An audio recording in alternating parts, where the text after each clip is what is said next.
Our next speaker is a man who needs no introduction, but I'll give him one anyway. He is one of the longest-lived voices in Catholic radio. Yes, he broadcast with Father Coughlin. No, not quite. Not quite that long, but no, seriously, my church is very well known in the area of Catholic broadcasting.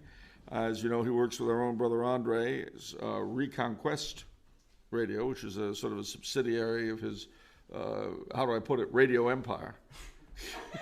Again, you got paid.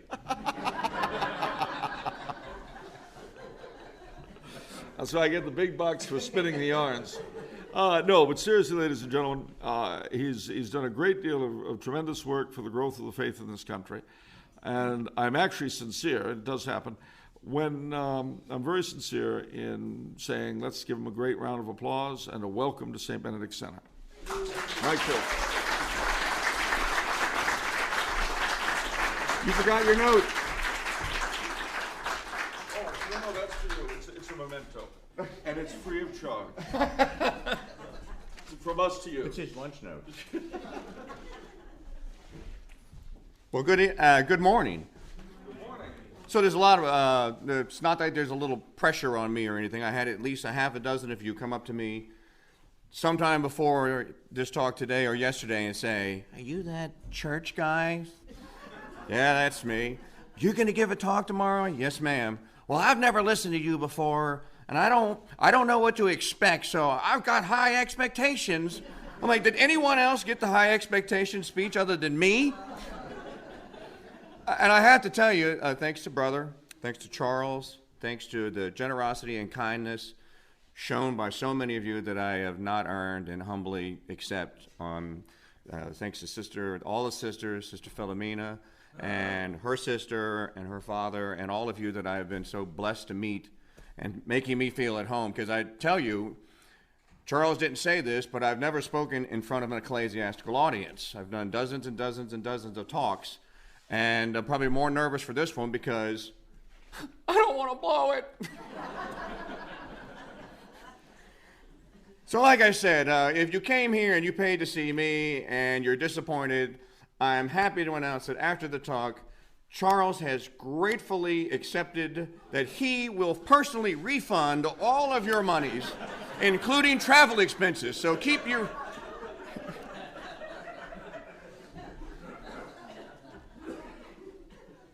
So I wanted to start off with a joke, and I had a few in mind, but in a conference where so many great speakers have told so many great jokes, the task becomes a little bit more challenging, shall we say. I mean, who can top Gary Potter's "Up yours, Francis"? Now, in considering that, I toyed with "Up yours, Muhammad," then "Up yours, Luther," and finally settled on the fact that I'm ecstatic that I do not have to follow Crooked Hillary. Speaking of Crooked Hillary, I read the other day that Mrs. Clinton was a devout Methodist. Whatever that is. This is quite a shock, I must say, and I did not know that Methodists were A, sodomite coddlers, B, baby aborters, C, pathological liars. If only Friar Luther could see his work in action today. How proud of a father he would be. We might ask the question of whether Luther or his English counterparts would vote for Mrs. Clinton, and we could thus begin to talk about the counter-reformation that we're all here to talk about, with the observation that it is because of Luther and Henry VIII that this ugliest form of government, as Ronald Reagan would call it, known as democracy, has been unleashed upon the Christian world. Now, for a hysterical view of this, recall the scene from Monty Python's Search for the Holy Grail movie, where King Arthur is confronted by a peasant who denies the king's authority because he didn't vote for him. If you've seen the movie, you know, why'd you become king then? I didn't vote for you. You don't become king by voting. Well, how'd you become king then? The lady of the lake, her arm clad in the pure, shimmering sunlight, came from the water and held Excalibur aloft, saying that I, Arthur, was to be king. That is why I'm your king.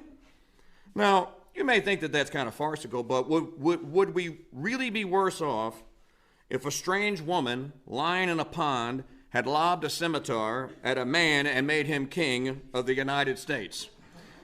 The answer is yes, so long as the king was not Bill Clinton and the pond woman wasn't Hillary. The entertainment portion of the talk now concluded. We can proceed to actual business. The title of my talk, in keeping with the theme of the conference, is The Great Faith Robbery, the English Deformation. And yesterday, Sister Philomena talked about the difference between reform, and she actually said deformation. And that is precisely what the English Reformation should be called, because it was a deformation.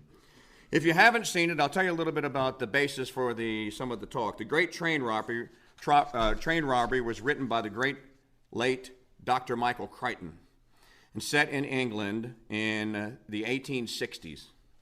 And as we shall see, this film could not, and the novel could not have happened legally and morally in anything but a Protestant England, which is to say, it could not have happened even as a work of fiction, save for it being a cautionary tale in a Catholic England, for example. The characters wouldn't have made any sense. The robbery wouldn't have made any sense. The things that they did in public, they would not have been allowed to do, and if they did, they would have been called heretics. And if we follow the English form of what they do with heretics, I'll tell you about that later in the talk. Hold that thought. How many of you have seen the movie The Great Train Robbery? What? One? It's going to be a long day, brother. You don't get out much. I discovered this last night. Oh, but you got the Monty Python joke. By the way, how many of you are Monty Python fans? I'd put my hands down. Have you ever thought about the title? What does Monty mean in English Scottish? Naked. What is a python? I don't yet. Sister. I don't need to go any further, but add naked snake, flying circus, and I think that you get the picture of just now. Again, does Monty Python Flying Circus happen in Catholic England to the point of it being as popular as it is today? I say the answer is no. Is there room for beauty and humor in the church? Somebody said last night they had heard a talk by Father Michael Mary, the Alpine Redemptorist.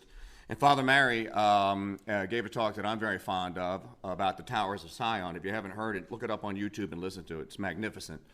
And in his talk, he begins his talk looking at all the dour faces. And I love to quote St. Catherine of Siena to say, "No dour saints. We are Catholics. We're not Baptists. You're allowed to drink and smoke cigars and be happy and enjoy life because God created all this wonderful stuff for us to consume moderately and modestly." So with that, let me tell you a little bit about the movie. In the movie version of the book, which Dr. Crichton wrote in 1975, they turned it into a movie in 1978, which if you know anything about the movie-making process, that is just lightning speed. It doesn't happen that fast. It takes a long time to get a book to become a movie unless you got some serious connections, and Dr. Crichton was just one of the best at this. The film starred Sean Connery, Leslie Ann Down, and Donald Sutherland. Here's the plot. 4 keys must be temporarily stolen so copies can be made of the keys.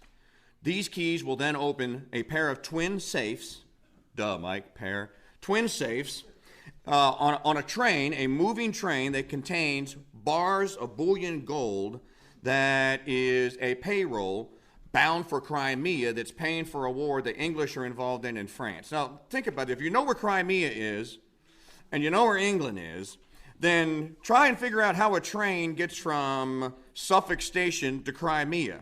There's the matter of a channel, which had no passage over it. There's a matter of navigating the Alps and everything. Anyways, Dr. Crichton, maybe he gets into that in the book. I didn't read it. So this is what's going to they're going to rob this train. Now, Dante would be proud of the vices that were employed to steal the keys. Here we go. Pride, lust, greed, justice or injustice, and then lust again for good measure, and then we'll throw in a little sloth. And as we shall see, the same vices will be employed during the great faith robbery that happened in England. Only the consequences will not cost a few dozen bars of gold, but rather, sadly, a few 100 million souls. And that's the fact, ladies and gentlemen. That's why we're here today, to keep the Counter-Reformation going.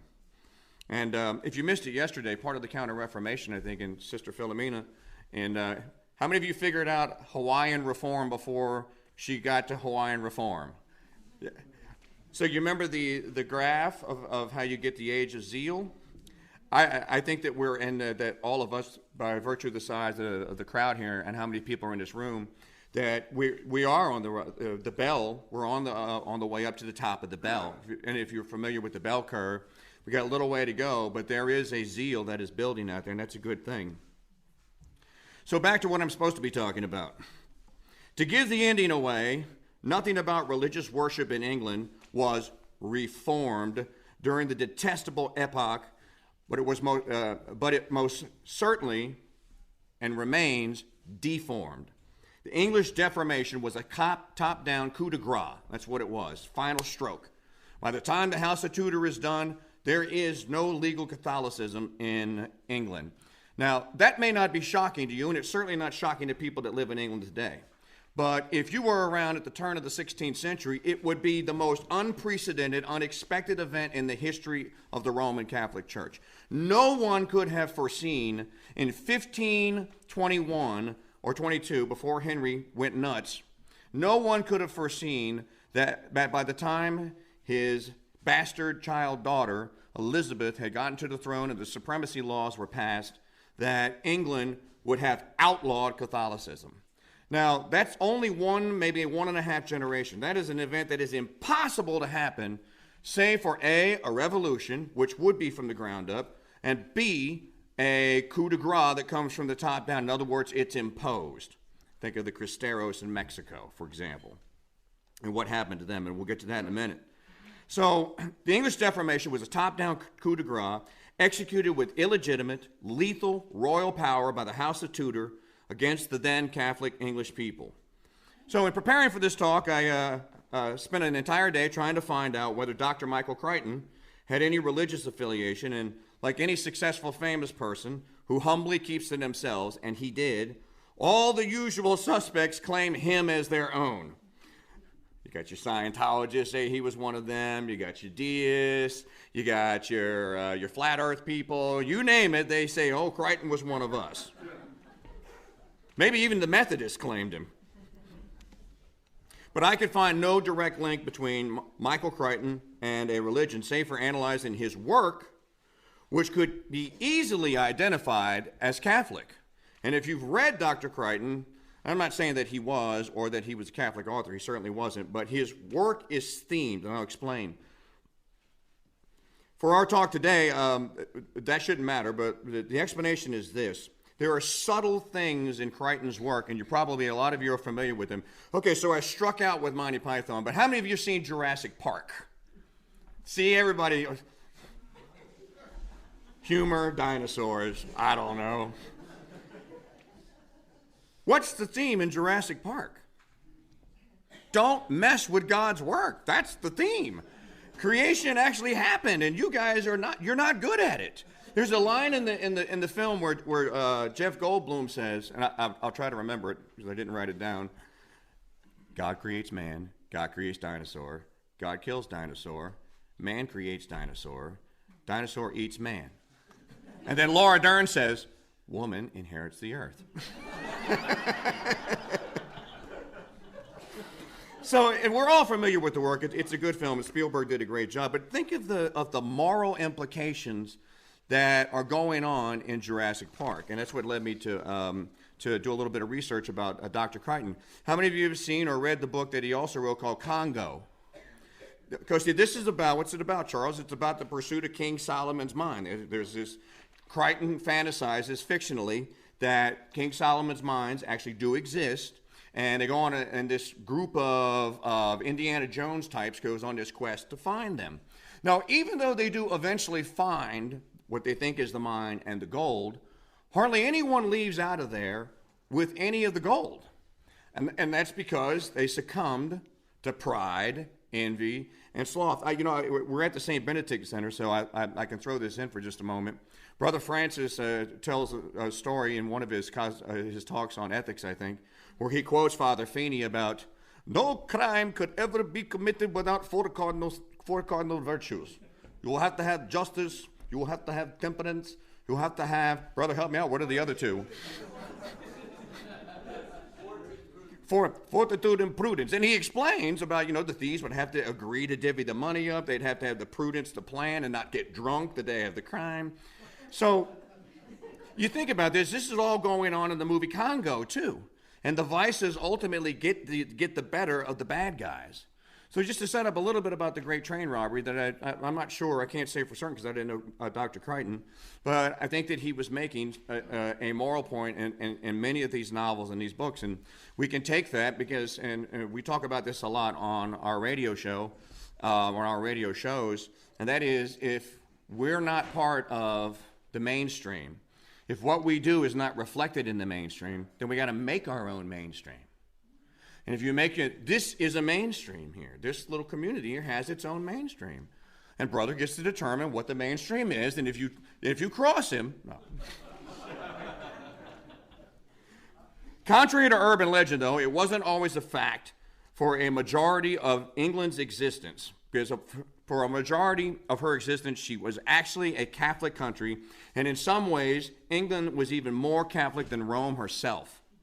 As a brief telling of the early Catholic history of England will show, from nearly the time of the apostles being dispatched to convert the pagan world, England responded in the affirmative and with great reverence and grace. Those who are familiar with my republishing Father Gaetano de Bergamo's Humility of Heart, it's a great book, and I got a couple back there if you want to pick one up on the way out today. We'll be familiar with the translator. This book was written in Italian. It was translated from 1894 to 1903 by Herbert Cardinal Vaughan. And I'll tell you why that's important. It is a work by Abbot Gasquet. Am I saying that right, brother? Gasquet, that bears Vaughan's 1903 imprimatur, that we would find a moving account of early England's history. The history would come as a shock to Britons, who fancy themselves fashionable defenders of the indefensible Darwin heresy, and thus descended from uncivilized primates. Today's churchmen accepted, they actually are descended from quite holy prelates. Today we think, somebody got that, thank you. I'm here all week. Today we think of England as either the hive from which well-spoken, tea-sipping snobs are bred, or as the land where public print media features softcore pornography and filmed media details hardcore heresies.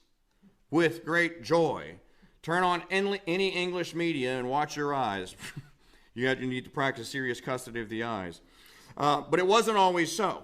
Now let me explain my personal experience, how I can relate to this. And I know Charles has visited. Anyone visited the United Kingdom? You'll be able to share this, and I bet you'll say, that's exactly right, I never thought about it. Here's what I did see in Scotland in my 2 trips, and I spent a total of about 3 weeks there.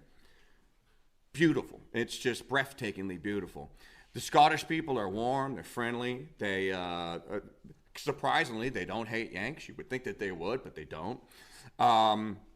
Their food is not bland, as you hear, oh, their food in Scotland is terrible. No, it's not. What did you eat? I think you must have had some Polish cooking while in Scotland. The rolling hillsides are it's beautiful, it's breathtaking. I found the people warm. I still have friends. As a matter of fact, I have a friend that's coming from Scotland to visit my wife and I, and my daughter and I. We went to Scotland together for his 2nd year in a row to come to New Orleans for the Mardi Gras. So these are good people, and it breaks your heart when you know that they have just been robbed. And I'm going to use that terminology throughout the day. They were robbed of their faith to the point where it doesn't exist there anymore. It's not there. Here's some proof. You visited there. All of you can back this up. If you went into any houses, I stayed in 6 bed and breakfasts in 2 hotels. That's 8. I never saw one crucifix, not one. Never saw one painting or picture of Our Lady, not one. I never saw one mimeograph, engraving, you name it, of a Roman Catholic saint, not one. I met a young lady who was a theology major at St. Andrews University. And by the way, Charles, by the time we get to the end of this little part, we should do a bit on John Stuart Mill. How about that, brother? This young lady was getting her master's in theology at St. Andrews. So I naturally stuck. I must be talking to a Catholic at the worst, an Anglican. No, I was talking to a earth-dwelling pagan. Even though she could quote St. Augustine, she would go, but nobody believes that anymore. Even though she could quote St. Thomas Aquinas and she knew the history of the church in England, she didn't believe any of it. The girl had absolutely 0.0 faith. None. Now that is a master. She's pursuing a master's, not pursuing, she got it. They graduated a theology major who had no faith. I pity these souls, and I pity them with great love and charity, I hope. More evidence. It's almost impossible to find a Roman Catholic church. I got to Scotland thinking like, Scotland, I'm Catholics. They love Catholics. I'm going through the phone book going, I'm in St. Andrews, for heaven's sake. They have to have a church. No, there isn't. In the town where it is believed that the relics of the beloved apostle, St. Andrew, were actually housed once upon a time, squirreled away to be kept away from thieves, and it's hidden on the English island in North England and in Scotland, right there on the coast of the Fife of Firth, they call it.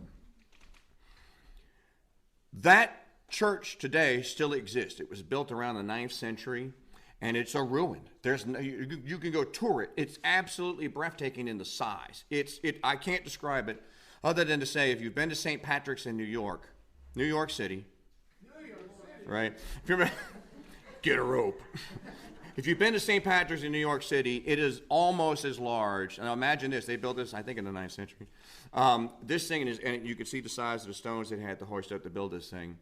That is the size of this cathedral that is in ruins. It's just, you go there and take pictures of it, and you wonder, I wonder what this thing looked like back in the day. On the guided trip that I took, first time we took a guided trip, we had tour guides, and we stayed with a tour group. We arrived on Sunday, and Sunday was treated with the reverence of Tuesday. There was no allocation made. Well, if some of you need to go to Mass or something, or some of you have a church obligation, no mention of it whatsoever. It didn't exist. So that's just a small personal experience of the people in England. If you were to stop and say your blessing at a meal in public, we all know it. If you were to stop and to do that, people around you would look at you as if your skin was tinted purple. Wait, it gets worse. Your head is square, all three of them. This is, I'm joking about this, but it is truly sad, and you're going to hear why. English folklore holds, and that's England today, and Scotland is part of the United Kingdom still. English folklore holds that England was converted shortly after our Lord's death by St. Joseph of Arimathea. Some people believe that, some people don't, who allegedly brought the Holy Grail of Christ's Last Supper to the island. But I doubt that today's Christians could distinguish, and think about this, St. Joseph of Arimathea. Do you think today's English resident or English citizen of England or Scotland could distinguish St. Joseph of Arimathea from British actor Joseph Fiennes? It is more likely but for the actual history, it's more likely that this is what happened, and this is a story that is relayed to us by St. Bede, or Bede. Is it Bede? Bede. Lucius, king of Britain, sent to Pope Eleutherius in the year AD 157, praying to be made a Christian by an act of his authority, and how upon his position being granted, his messengers were instructed in the faith and baptized. Of them, Elthan, it is said, was consecrated a bishop, and another, Medwai, a doctor or teacher. The ancient devotion of the Welsh to this King Lucius and to his messengers, as well as to the two Italian missioners, Damianus and Fugitius, who are said to have been sent by the Pope at this time into England, would seem to testify in some measure to some substantial truth in this legend. I gave you the date. That's 157 A.D. Now, I want to argue about get into a pure historical discussion about what happened in what century and what year they came to England, because there are those that say that no, those weren't English, those were Romans that were there, etc., etc. It doesn't matter. It goes almost back to the time of Christ. We can say that. So we're going to be talking about the English Deformation, which takes place in the 16th century. I just quoted you from the second. By my count, that's 1,400 years. That is a millennia and 400 years. To put that in perspective, 9 years ago, we recognized the 400-year anniversary, just to tell you how far back this goes, of the first Anglicans, or whatever they were, Protestants arriving at Jamestown, Virginia. Put that in perspective, Jamestown to today, plus a millennia. That's how long the English were Catholic. That's a long time, folks. You don't erase something like that from the ground up unless there's a really good reason, and there wasn't, or as we shall see, this is what actually happens. So back to the great train robbery and the great faith robbery. There are four keys that I'll fold out, relay for you, spread out here for you today to try to understand what actually happened in England during the Deformation. So let's use a couple of virtues and vices. Lust, pride, justice, and through justice, we'll relate a little private property theft. Lust, custody of the eyes. Gentlemen, do you practice custody of the eyes? Not you, Charles. Most Catholic men practice custody of their eyes. Most Protestant men practice custody of their wives' eyes. Put this in perspective. One cannot imagine the parishioners of the Bells of St. Mary's cheering the robbery of the Bailey Savings Alone. Or Sister Mary Benedict being tempted by Sean Connery's charms so the keys to the school safe could be stolen. Lust. Pride.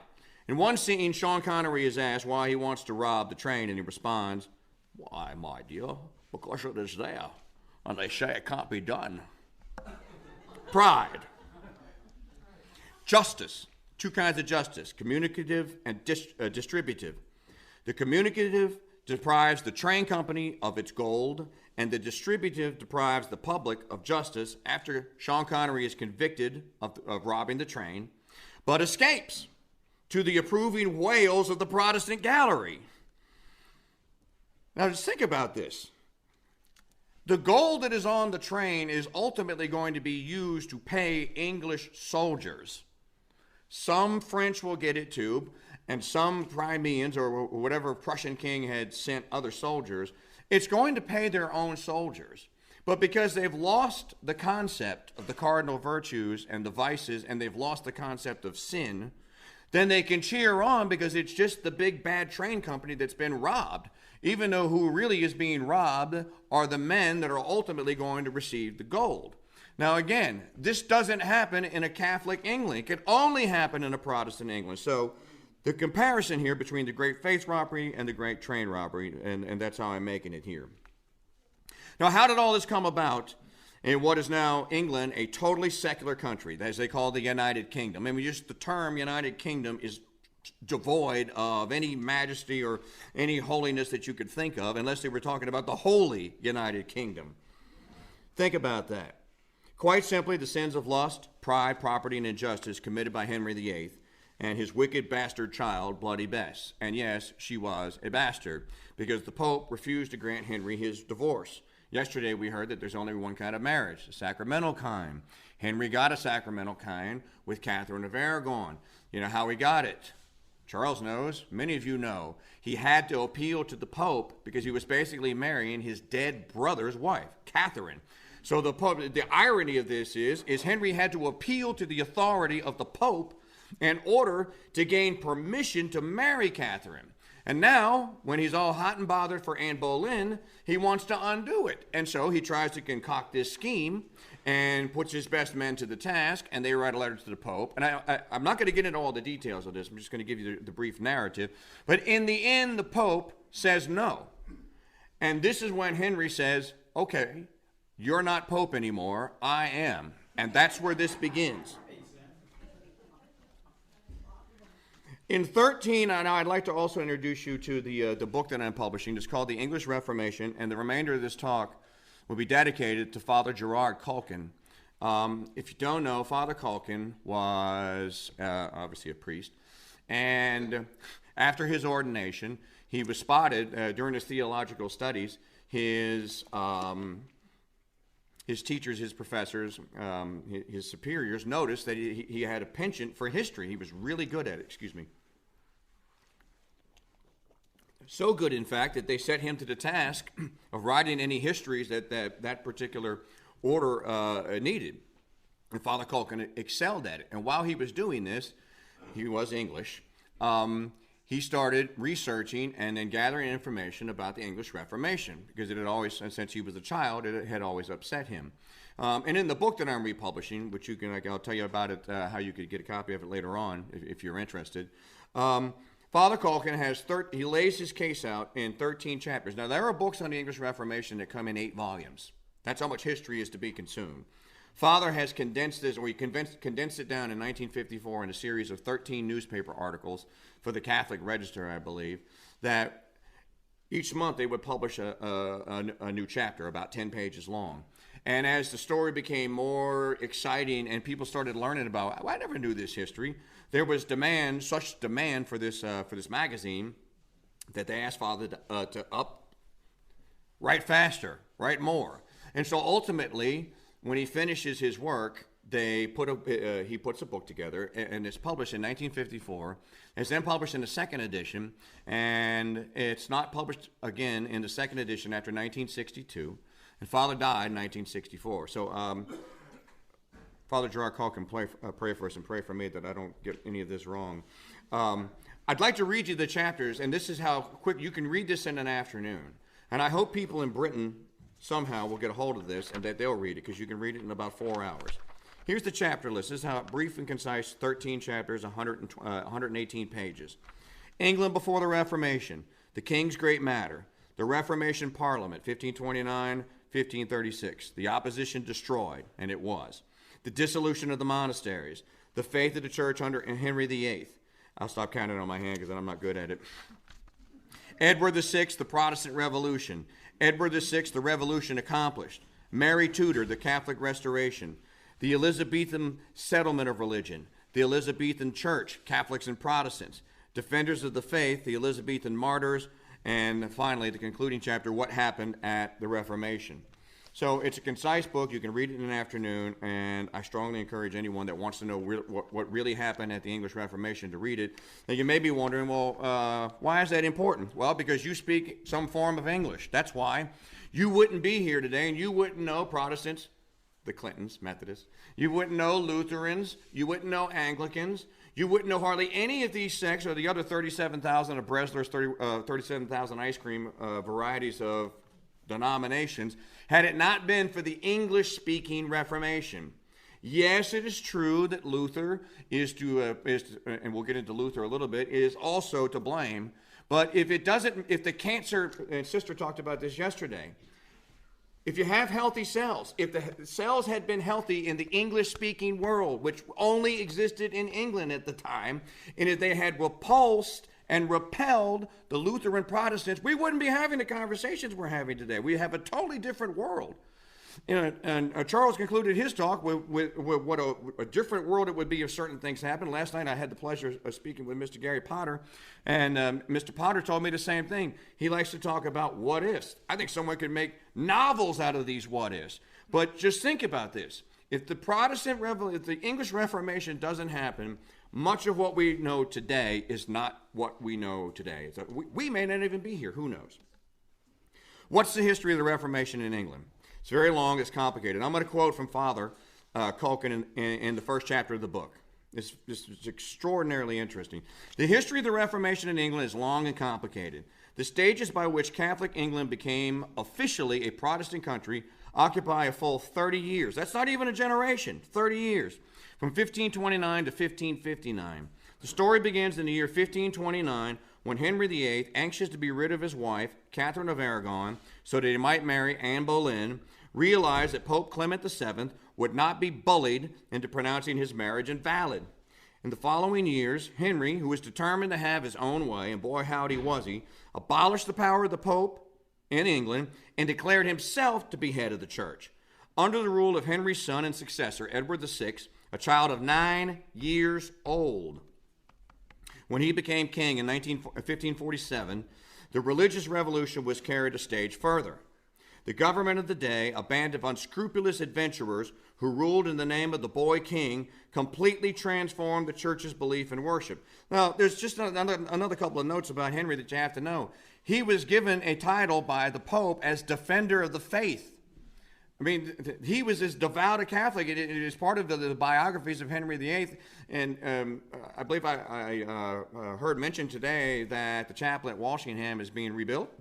Walsingham. Henry made the pilgrimage barefoot. Made it several times. He, by all accounts, was a wonderful Catholic and a wonderful Catholic king. Back to Father Culkin. In less than 6 years, from 1547 to 1553, the Mass was abolished. The altars were destroyed. Wait a minute. I've heard this before. Did I say 1557, or was that 1967? The Mass was abolished. The altars destroyed. The sacraments reduced from 7 to 2. And a new liturgy, a new profession of faith, and a new form of worship were imposed on the country, while the church itself was robbed and pillaged to the pockets by these so-called reformers. Henry had fought the Pope and persecuted both Catholics and Protestants. Now, Henry did not distinguish. Either you were under Henry's rule or you weren't. And if you weren't, you were dead. Pretty simple. He would find you and they would execute you. Under his son, foreign Protestants swarmed into the country. That was by design, by the way.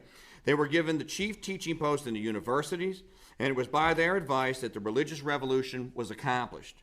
All this was done by a party. The English people and the English church were never consulted.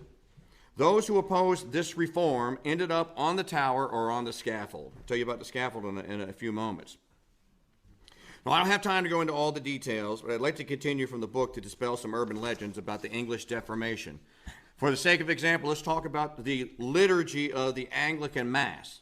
Now, here's the urban legend, that it was brought about by what we would call a synod or a council, and that these bishops that were there were officially consecrated for the task, and that they went into the room and they went into the council to actually produce liturgy. Now, anyone that knows the great English, I guess he was a school teacher and Catholic lecturer, Michael Davies, will know, if you've heard any of his talks about the development of the Latin Mass and liturgy, you know that liturgy does not come out of a Knights of Columbus meeting.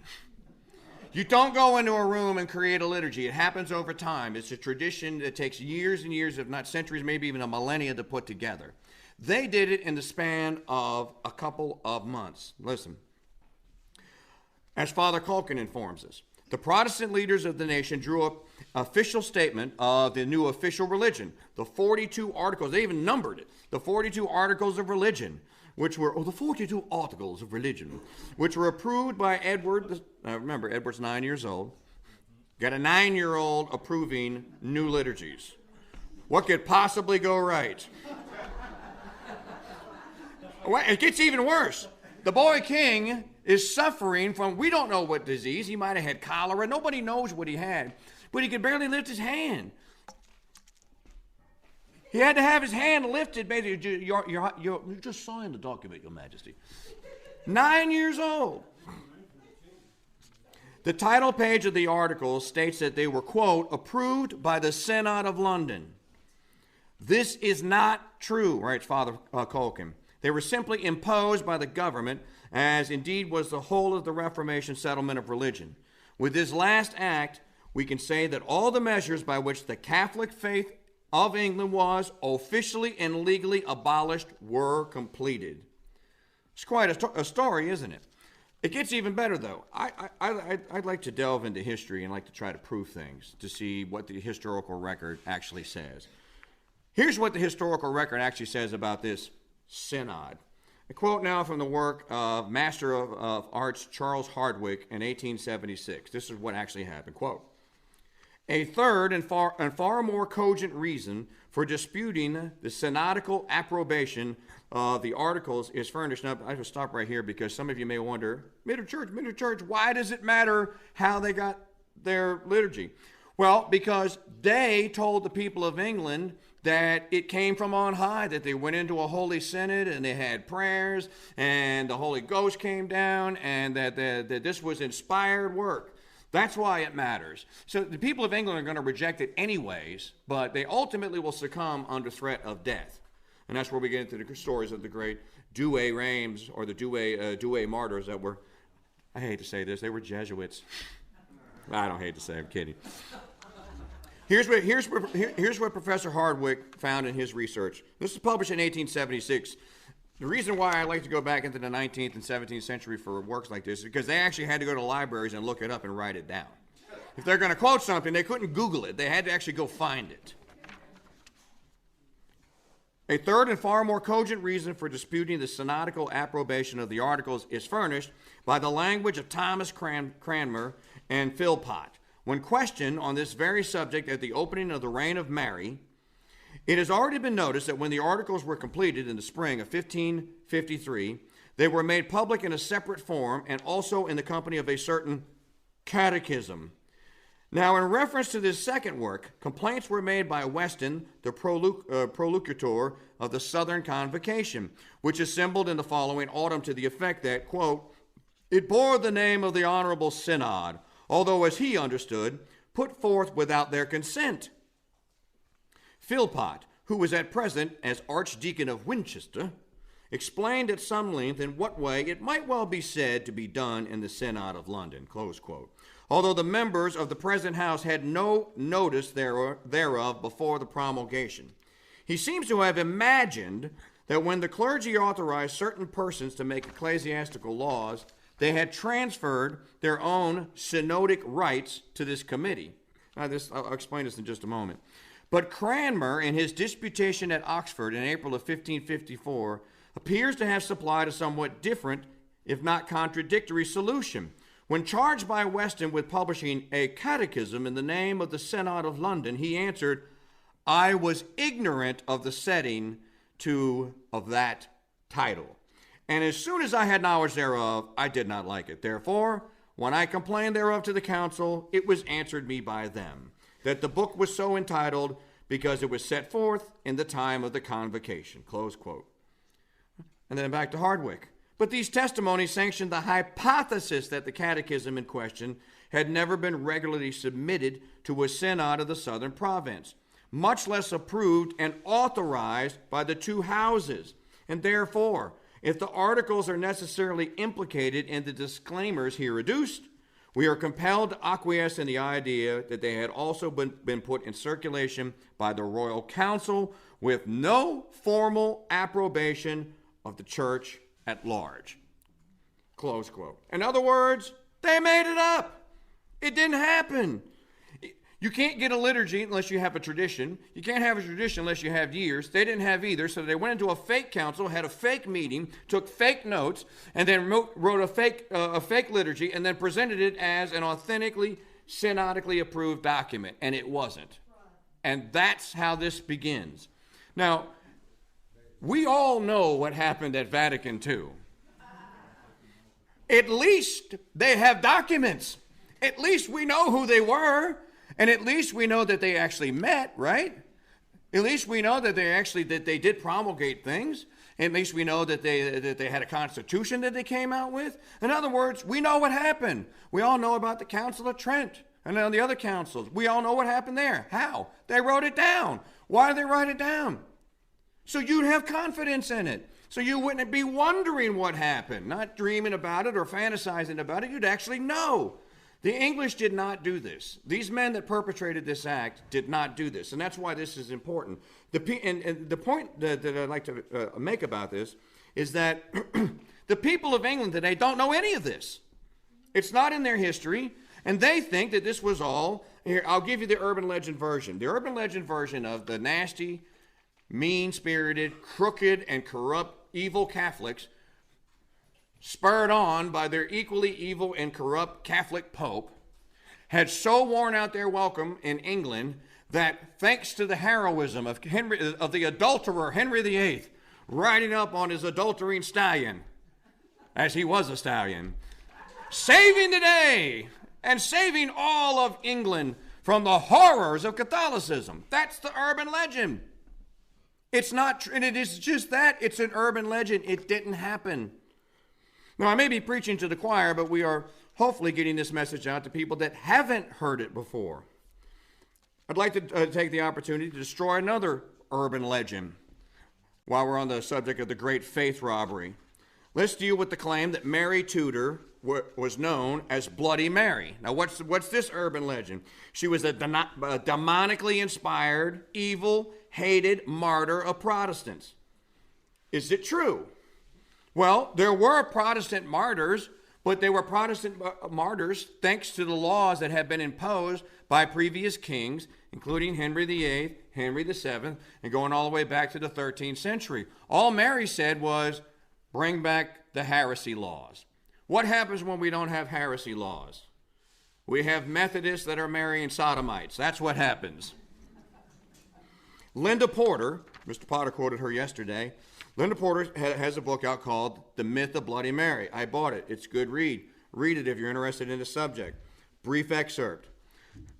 Quote, the responsibility for the continuance of such a policy, they're talking about the executions under allegedly Bloody Mary, burning at the stake, for example, for heresy, has been widely debated. John Fox, writing in Elizabeth's time, tended to exonerate Mary herself. He laid the blame for the inception of the idea with this guy named Gardiner, and believed that its continuance after Gardiner's death was the work of Pole and Bishop Edmund Bonner of London.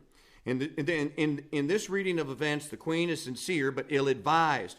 Terrible things are being done in her name, but yet she is not directly involved. Yet though the business of government placed many demands on Mary's time and attention, the fact remains that she could have stopped the burnings with a simple order to desist. She did not do so because of the nature of the crime. Mary could never condone heresy. It was an affront to her conscience, and that conscience had guided her actions since she was 17 years old. For her, extending any kind of mercy to these deluded sinners was unthinkable. Now, we know that that's a sin against what? Charity. If you know somebody is a heretic, tell them to stop. If you don't, then you're condoning it. Many, continuing with Miss Porter, many of them wanted her dead, or at least dethroned.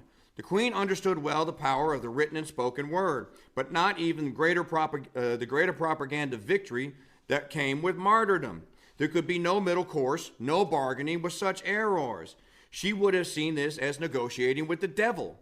In the mid-16th century Europe, the idea of respecting another person's belief would have provoked incredulity. Such certainties bred oppressors and those who were willing to be sacrificed. Mary herself had said she would die for her faith during Edward VI's reign. There is no reason to doubt her. In other words, the heresy laws are on the books for a long time in almost all of England, and Mary just upheld them. That's all she basically did. Now, who was it that propagated this urban legend? It was none other than the Protestant John Fox, who wrote Fox's History of the Protestants and Martyrs in England.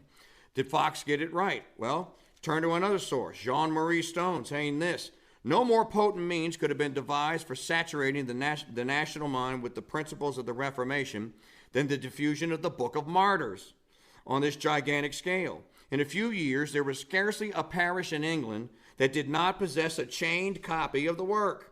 The illiterate might frequently be seen standing in a group round the lectern while one among them, better instructed than the rest, read to them aloud its graphic and lying legends.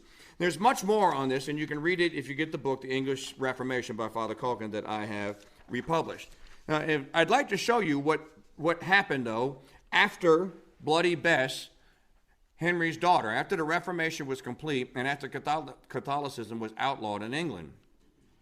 new and mo better ways of executing Catholics were invented. If you would pass these, you could take a look at these. I'm going to describe to you what is written there in Latin. That is an illustration of the execution of St. Edmund Campion. Later on today, Brother's going to talk about St. Robert Southwell. And his execution was similar, I think. Here is the description that is on that engraving there, which Sister Philomena graciously informed me was etched, engraved by William Cardinal Allen in Creta, Italy. I'm not saying that right. Here's what that graphic says. The following is the description of Edmund Campion's gruesome execution. A, if you're looking at it, A. Edmund Campion of the Society of Jesus preaches under the gibbet, and immediately thereafter is hung with his companions, Father Alexander Bryant, S.J., and Father Ralph Sherwin. B, after they are laid down, their heart and entrails are extracted and cast into the water. C, now their heart and entrails are extracted while they're alive. They are not dead. They only hang them to subdue them and to take most of the life out of them. Then they let them down, and then they take the hearts and the entrails out. C, their members are boiled in boiling water, then hung on the towers and gates of the city in the reign of Queen Elizabeth in the year 1581 on the first day of December. Several thousands of these men were steadfast in death for having converted to the Roman Church. So there never was the equivalent of what we would call council or any of that stuff, and any that made this new liturgy, and anyone that disagreed with it, and if you were Catholic, were then targeted for execution. I'm sure that our brother's going to talk to you about the life and some of the poetry, and then the martyrdom of Robert Southwell. You all know many of the other martyrs. St. John Fisher was martyred under Henry VIII. I've got 2 copies of this book that was written by E.E. Reynolds. It's been translated from the Latin into English. If you'd like a copy, it's a great history of the life of St. John Fisher. He had to be one of the most humble men in England at the time. When he died, there's an account given in one of the early chapters in the book. When St. John Fisher died, they did a catalog. It was one of the things that Henry accused him of was being opulent. Well, they did a catalog of what he had in his cell. Everything was a hand-me-down, some of it 4th generation. He had nothing. He didn't have a bed. He slept basically on a mattress made out of sticks. Let's get to Father Luther. It's one of my favorite talks, part of the talk here. Friar Luther. Let's return to a little conversation about him. I like to quote A History of the Church to the Eve of the Reformation by Monsignor Philip Hughes, who was a Roman Catholic priest and ecclesiastical historian, who taught postgraduate courses at the University of Notre Dame. And he wrote this in 1903, when Notre Dame was still a Catholic university. Hughes summarizes the great faith robbery visited upon the entire of Europe, then the planet, by Father Luther. Quote, for the many terrible evils from which Christian life was suffering, Luther brought not one single remedy. He could do no more than exhort and denounce and destroy. There was the problem of clerical worldliness. Luther, heir to the long line of fake mystiques for whom clerical ownership was sinful, abolished the cleric altogether. There was the problem of the scandal caused by rival philosophies and the effect of the rivalry on theology and mysticism. What was Luther's answer? Luther again, the term of a long development, drove out all philosophy and theology with it. The very purpose of the intelligence is knowledge. To ensure or to inquire is its essential act. But in the sphere of all but the practical and concrete and the individual, Luther bade the Christian stifle its promptings as a temptation and a snare. Once again, Luther was not a pioneer in the solution that he offers. There is the problem of the church herself, how it could best be kept unspotted, despite its contacts with the world. What was Luther's solution? Abolish the church. In concluding the great faith robbery that was perpetrated by the House of Tudor on the people of England and persists to this day, I'll return back to the work of Father Culkin. Again, the book is called The English Reformation. It's available at my website at mikechurch.com if you're interested in it, or just send me an email and I'll send you the link. We have it in hardback and in a digital ebook. And the benefit of getting it in an ebook is that it has all the hyperlinks to all the research that I added to Father Culkin's work, which he could not possibly have done in the 1950s. Here's how Father concludes the English Reformation. Quote, "The true story of what happened in England at the Reformation was for long obscured by the official propaganda put out to conceal the violence and trickery by which that revolution was accomplished. And for generations, people in England could learn of these events only from the official history, which was based on that propaganda. That day is now past. Today, the record is plain for all to read, and the work of scholars whose sole interest is to find out what actually happened in history. There would indeed be no sufficient reason for recalling the story of these tragic days if no other end were served than to rekindle ancient animosities and religious passions. But if that story be a necessary basis for understanding the truth, then to tell that story is a duty which cannot be shirked. There are many people in England today to whom the claims of the Catholic Church seem absurd or exaggerated, yet no one can fairly claim to have examined that church's claims who has not attempted to understand what it was that happened in England during the English Reformation." Thank you very much. God bless you.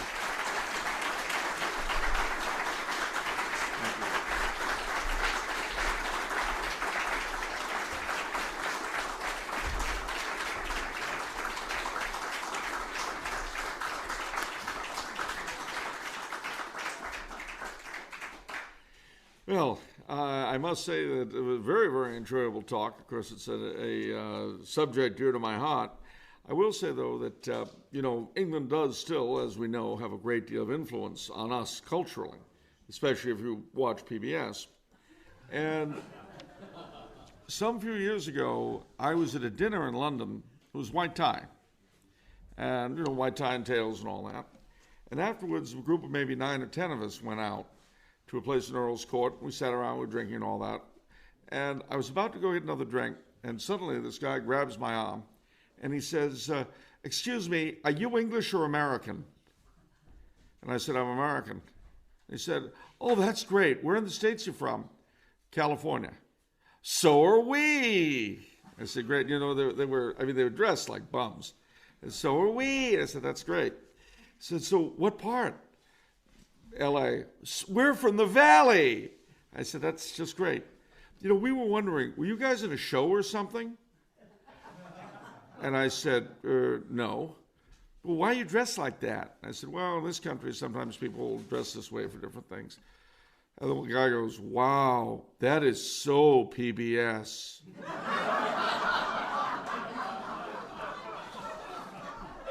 And when they left, my friend said to me, "Charles, what did they mean that was so PBS?" I couldn't get it out. I couldn't do it. I said, "It's an American thing. You wouldn't understand." No. Anyway, however, we are not going to be dressing for lunch.